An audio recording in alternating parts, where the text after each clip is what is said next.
दोस्तों भारत अपना खुद का फाइटर जेटों का डेवलपमेंट कर रहा है। तेजस मार्क 1 ए एयरक्राफ्टों को सक्सेसफुली डेवलप करने के बाद अब भारत के द्वारा तेजस मार्क 2 5th जनरेशन के AMCA जैसे एयरक्राफ्ट और नेवी के twin engine deck based fighter aircraft जैसे प्रोजेक्टों के ऊपर भी काम किया जा रहा है। पर दोस्तों इन एयरक्राफ्टों के जो सबसे बड़े कंपोनेंट भारत को अभी भी इम्पोर्ट करना पड़ रहा है वो है एयरक्राफ्टों के इंजन, और भारत इस मुश्किल को भी दूर करने के लिए प्रयास चला रहा है कि कैसे करके भारत अपना खुद का इंडिजीनियस इंजन का डेवलपमेंट कर ले। और अब बताया जा रहा है कि तेजस के लिए make in India engine, navy के लिए न्यूक्लियर पावर सबमरीन और फाइटर एयरक्राफ्टों के डील को सिक्योर करने के लिए भारत और फ्रांस के बीच में कोऑपरेशन को और मजबूत किया जा रहा है। दोस्तों आज के इस वीडियो में आप लोगों को बताऊंगा कि कैसे भारत फ्रांस से अब मेक इन इंडिया इंजन और न्यूक्लियर सबमरीन जैसे मुश्किलों को दूर करने के लिए आगे बढ़ना चाहता है, और फ्रांस इस मामले में भारत को कैसे मदद कर सकता है। तो डिटेल में जानने के लिए वीडियो के आखिर तक बने रहिए और चैनल को सब्सक्राइब और वीडियो को लाइक जरूर कीजिए। तो दोस्तों भारत के एक्सटर्नल अफेयर्स मिनिस्टर मतलब foreign minister doctor S Jaishankar 3 दिवसीय फ्रांस के दौरे के लिए 20 फरवरी के दिन फ्रांस पहुंचे, जहां पे उनका मुलाकात फ्रांस के फॉरेन मिनिस्टर जीन यूवेस ले ड्रियान के साथ होगा और दोनों देशों के बीच में बायलैटरल कोऑपरेशन, इंडो पैसिफिक और यूक्रेन के सिचुएशन को लेकर भी चर्चा होगा। दोस्तों डॉक्टर एस जयशंकर के फ्रांस के दौरे के दरमियान दोनों देशों के बीच में और भी कई सारे मुद्दे को लेकर चर्चा होगा, जिनमें महामारी के दरमियान दोनों देशों के जो स्ट्रेटेजिक पार्टनरशिप को मजबूत किया गया है वो तो शामिल है ही, साथ में trade, investment, defence and security, health, education, research and innovation, energy, climate change जैसे मुद्दे भी शामिल हैं। और दोनों देशों के बीच में ब्लू इकोनॉमी को और मजबूत करने के लिए एक रोड मैप भी तैयार किया जाएगा। पर दोस्तों इन सभी मुद्दों में सबसे महत्वपूर्ण है दोनों देशों के डिफेंस कोऑपरेशन। आप सब लोगों को पता ही होगा कि फ्रांस भारत को बड़े बड़े हथियारों का सप्लाई कर रहा है और फ्रांस से भारत कई तरीके के और भी हथियारों को खरीदना चाहता है। इवन भारत के द्वारा जो डिफेंस इक्विपमेंटों को खरीदने को लेकर टेंडर जारी किया गया है, यहाँ पे भी फ्रांस के द्वारा भागीदारी निभाया जा रहा है। भारत की तरफ से फाइटर एयरक्राफ्ट, सबमरीन, हेलीकॉप्टर जैसे कई सारे इक्विपमेंट खरीदना है और इन सभी इक्विपमेंटों को सप्लाई करने के लिए फ्रांस तैयार है। जबकि दूसरी तरफ अगर देखा जाए तो भारत ज्वाइंट वेंचर में भी कई तरीके के प्रोजेक्टों को आगे बढ़ाना चाहता है, जिनमें जेट इंजनों का प्रोजेक्ट भारत के लिए सबसे महत्वपूर्ण है। इवन दोस्तों भारत जेट इंजनों को निर्माण करने के लिए फ्रेंच कंपनी सेफ्रॉन और ब्रिटेन के कंपनी रोल्स रॉयस के साथ आगे बढ़ना चाहता है, और इस कारण फ्रांस के कंपनी की तरफ से भारत को जेट इंजन निर्माण करने को लेकर कई तरीके के लुभानिया ऑफर भी दिया गया है। भारत को फिलहाल तेजस एयरक्राफ्टों में इस्तेमाल करने के लिए एक बेहतरीन जेट इंजन का आवश्यकता है जो भारत में निर्माण हो सके। इवन इसके अलावा AMCA जैसे एयरक्राफ्टों के लिए भी भारत को 110 किलोन्यूटन थ्रस्ट वाले इंजनों का आवश्यकता है, जो ज्वाइंट वेंचर में भारत फॉरेन कंपनी के साथ मिलकर बना सके। इवन फ्रांस को लेकर उपेक्षा इसलिए भी है क्योंकि भारत को फ्रांस कई तरीके के मजबूत तरेड और बेहतरीन हथियार दिया है, जिनमें 36 राफेल एयरक्राफ्ट भी शामिल है। रिपोर्ट में बताया जा रहा है कि दोनों देशों के जो कोलैबोरेशन है उसको और मजबूत और आगे बढ़ाने के लिए फॉरेन मिनिस्टर जयशंकर के द्वारा फ्रांस के गवर्नमेंट के सामने 100 किलोन्यूटन थ्रस्ट वाले सैफ्रॉन इंजनों के ट्रांसफर ऑफ टेक्नोलॉजी के मुद्दे को भी रखा जा सकता है, ताकि इन इंजनों को आत्मनिर्भर भारत के संकल्प के तहत मतलब मेक इन इंडिया के तहत भारत में निर्माण किया जा सके। इवन इंजन डेवलपमेंट के प्रोजेक्ट दोनों देशों के बीच में कई समय से चर्चा का विषय बना हुआ है, और इसे लेकर पिछले साल दिसंबर महीने में डिफेंस मिनिस्टर राजनाथ सिंह की तरफ से बयान देते हुए यह भी बताया गया था कि फ्रांस भारत में एयरक्राफ्टों के इंजनों को ज्वाइंट प्रोड्यूस करने के लिए तैयार है, ताकि भारत के जो डिफेंस सेक्टर और मैन्युफैक्चरिंग में सेल्फ रिलायंस है उसे और मजबूत किया जा सके। जबकि इससे पहले भी फ्रांस के तरफ से राफेल डील के तहत भारत को एक काफी लुभानिया प्रस्ताव दिया गया था, जिसके तहत फ्रांस भारत के जो कावेरी इंजन है उसे पुनर्जीवित करने का इरादा जताया था। इवन रिपोर्ट में यह भी बताया जाता है कि फ्रांस के तरफ से इसे लेके एक डिटेल प्रेजेंटेशन भी भारत के सामने रखा गया था। फ्रांस के सैफ्रॉन कंपनी जो कि फ्रांस के राफेल एयरक्राफ्टों के लिए इंजन और इलेक्ट्रॉनिक्स का निर्माण करता है, वो भारत को कावेरी इंजनों को को डेवलप करने का ऑफर कर चुका था, जिसका इस्तेमाल भारत तेजस प्रोग्राम में करना चाहता था। बेसिकली कावेरी इंजन डेवलप ना होने के कारण भारत के द्वारा फिलहाल तेजस एयरक्राफ्टों के प्रोग्राम में अमेरिकी GE इंजन के ऊपर भरोसा किया जा रहा है। जबकि फ्रांस के लिए भारत इसीलिए महत्वपूर्ण है क्योंकि भारत को भविष्य के एक बहुत बड़े मार्केट के रूप में भी देखा जा रहा है, और हाल ही में डिफेंस मिनिस्टर राजनाथ सिंह की तरफ से भी एक बयान देते हुए बताया गया था कि भारत के जो डिफेंस और एरोस्पेस इंडस्ट्री का मार्केट है वो करेंटली 85,000 करोड़ रुपया है, जो कि साल 2022 मतलब इस साल ही बढ़ के 1 लाख करोड़ तक पहुंच जाएगा, और साल 2047 मतलब भारत का 100वां इंडिपेंडेंट डे से पहले बढ़ के करीबन 5 लाख करोड़ तक पहुंच जाएगा। दोस्तों साल 2021 में भारत के जो हिंदुस्तान एरोनॉटिक्स लिमिटेड मतलब स्टेट ओन एरोस्पेस इंडस्ट्री है, वो फ्रांस के सैफ्रॉन कंपनी के साथ एक MOU मतलब मेमोरेंडम ऑफ अंडरस्टैंडिंग के ऊपर भी हस्ताक्षर किया था, जो बेसिकली इंजनों के जो नीच टेक्नोलॉजी मतलब इंपॉर्टेंट टेक्नोलॉजी होता है उसे कोलैबोरेशन के तहत डेवलप करने को लेके है। और फ्रांस की तरफ से भी ये कई बार बताया गया है कि दुनिया में एकमात्र फ्रांस ही एक ऐसा देश है जो भारत को इतने बेहतरीन टेक्नोलॉजी ऑफ ट्रांसफर के तहत देने के लिए तैयार है और भारत के साथ इतने महत्वपूर्ण टेक्नोलॉजी में कोलैबोरेशन के साथ काम करने के लिए भी तैयार है। जबकि दोस्तों भारत के foreign minister doctor S Jaishankar के फ्रांस के इस दौरे के दरमियान माना जा रहा है कि न्यूक्लियर पावर सबमरीन को लेके भी दोनों देशों के बीच में कुछ चर्चाएं हो सकता है। तो क्या फ्रांस भारत को न्यूक्लियर पावर सबमरीनों को देने के लिए भी तैयार होगा? बेसिकली देखा जाए तो बीते कुछ सालों में फ्रांस और भारत के जो इंडो पैसिफिक में कोलैबोरेशन है वो भी काफी बड़ा है और इस दौरे के दरमियान इंडो पैसिफिक को लेके भी दोनों देश चर्चा करेगा और इंडो पैसिफिक के सिक्योरिटी को और मजबूत करने के लिए फ्रांस भारत के सामने न्यूक्लियर पावर कन्वेंशनल अटैक सबमरीनों को लेके ज्वाइंट डेवलपमेंट और मैन्युफैक्चरिंग का भी प्रस्ताव रख सकता है। और दोस्तों फ्रांस के इस तरीके के ऑफर के पीछे जितना हद तक इंडो पैसिफिक के कोलैबोरेशन नहीं है उससे अधिक भूमिका तो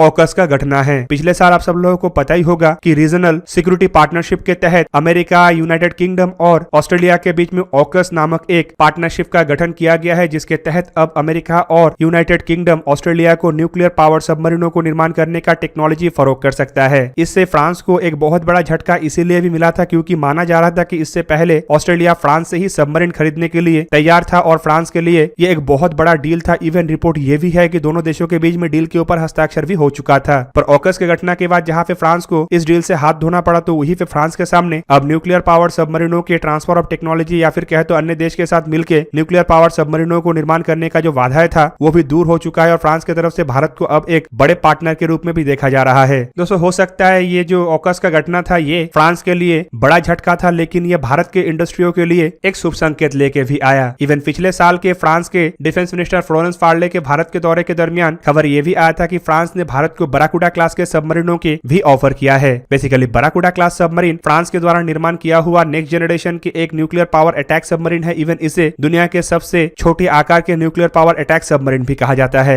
और दोस्तों ये जो बराकुडा क्लास के सबमरीन का ऑफर है अगर ये सच में आगे बढ़ता है तो ये भारत के लिए किसी भी चीजों से अधिक महत्वपूर्ण होगा, क्योंकि अब तक भारत के सामने जितने भी देशों की तरफ से डिफेंस डीलों के ऑफर रखा गया है उनमें बराकुडा क्लास के ये सबमरीनों के डील भारत के लिए सबसे बड़ा ऑफर है। इवन ये भारत के लिए इंडियन ओशन के अंदर सी डिनायल कैपेबिलिटी को भी हासिल करने में मदद करेगा और इंडियन ओशन के जो सिक्योरिटी है ये भारत के लिए और आसान बन जाएगा। इवन दोस्तों अगर राफेल डील के बाद भारत और फ्रांस के बीच में बराकुडा क्लास के सबमरीन के डील को लेके आगे बढ़ा जाता है तो इससे फ्रांस रशिया को भी पीछे छोड़ते हुए भारत के लिए सबसे बड़ा डिफेंस पार्टनर भी बन जाएगा। दूसरी तरफ बराकुडा क्लास के सबमरीन को लेके इसीलिए भी मुश्किल नहीं आएगा क्योंकि ये खाली परमाणु ईंधन से चलने वाला सबमरीन है, ना कि इसमें कोई परमाणु हथियार होता है। और ऐसे सबमरीनों को तो भारत ने रशिया से भी लीज में लिया है। मतलब भारत के लिए भी मुश्किल नहीं है और फ्रांस के लिए भी ये मुश्किल नहीं है। और अगर फ्रांस डायरेक्टली सबमरीन को प्रोवाइड नहीं करता है तब भी फ्रांस भारत के साथ भारत के नेक्स्ट जनरेशन के SSN मतलब न्यूक्लियर पावर अटैक सबमरीनों को निर्माण करने के काम को आगे बढ़ा सकता है। दूसरी तरफ अगर बराकुडा क्लास के सबमरीन को देखें तो इसे पानी के नीचे एक ताकतवर तरीन हथियार के रूप में देखा जाता है, जिनमें 1000 किलोमीटर रेंज तक मार करने वाला नेवल स्कैल्प मिसाइल है। और ये परमाणु ईंधन से चलने वाले सबमरीन होने की वजह से पानी के नीचे लंबे समय तक रह सकता है। और रिपोर्ट के मुताबिक ऐसे सबमरीनों को 10 साल में एक बार रिफ्यूल करने का आवश्यकता पड़ता है, जबकि ऑलरेडी फ्रांस भारत के साथ सबमरीनों को लेकर काम कर चुका है। और भारत में जो कलवेरी क्लास के सबमरीन निर्माण हो रहा है ये असल में नेवल ग्रुप के स्कॉर्पियन सबमरीन ही है, जिसे नेवल ग्रुप के मदद से मजेगांव डॉकयार्ड लिमिटेड में मुंबई में निर्माण किया जा रहा है। दोस्तों आपके जानकारी के लिए बता दूं कि इन नेवल ग्रुप के तरफ से ही बराकुडा क्लास के सबमरीनों का भी निर्माण किया जाता है। जबकि दूसरी तरफ इस तरीके का ऑफर फ्रांस को भारत के जो प्रोजेक्ट 75I मतलब नेक्स्ट जनरेशन के 6 डीजल इलेक्ट्रिक सबमरीन के प्रोजेक्ट है उसमें भी बढ़ोतरी देगा। और हाल ही में ही ये भी रिपोर्ट आया था कि कई सारे कंपनी फिलहाल अपने आप को इस प्रोजेक्ट से पीछे हटा रहा है, जहां पे खबर ये भी है कि फ्रांस भी फिलहाल इस प्रोजेक्ट में आगे नहीं है। जबकि दोस्तों खाली इतना नहीं बल्कि भारत और फ्रांस के बीच में फॉरेन मिनिस्टर एस जयशंकर के दौरे के दरमियान कई सारे और भी मुद्दों के ऊपर चर्चा हो सकता है, जैसे कि फाइटर एयरक्राफ्टों के डील। आप सब लोगों को पता ही होगा कि फ्रांस के राफेल एयरक्राफ्टों के मरीन वर्जन मतलब राफेल M हाल फिलहाल में ही भारत के शोरवेस फैसिलिटी में सक्सेसफुली टेस्ट किया गया, जिसके बाद फ्रांस भारत के नेवी के जो डील है उसे भी हासिल करने का प्रयास कर रहा है। दूसरी तरफ 114 फाइटर एयरक्राफ्ट का टेंडर भी भारत के द्वारा जारी किया गया है, जहां पे फ्रांस के राफेल एयरक्राफ्ट को एक मजबूत तरीन दावेदार के रूप में भी देखा जा रहा है। कुल मिला के भारत और फ्रांस के डिफेंस कोऑपरेशन को मजबूत करना ही एस जयशंकर के फ्रांस के दौरे के एक प्रमुख कारणों में से एक है। और माना जा रहा है कि इस दौरे के बाद दोनों देशों के बीच में सबमरीन, फाइटर जेट और जेट इंजनों को लेके और बेहतरीन तरीके से आगे बढ़ने के ऊपर काम किया जाएगा। तो दोस्तों ये था आज का वीडियो। अगर आपको वीडियो अच्छा लगा तो लाइक कीजिए और मेरे चैनल को सब्सक्राइब कीजिए और साथ में बना हुआ बेल आइकन को भी प्रेस कर दीजिए ताकि आप मेरा वीडियो देख पाए सबसे पहले। जय हिंद।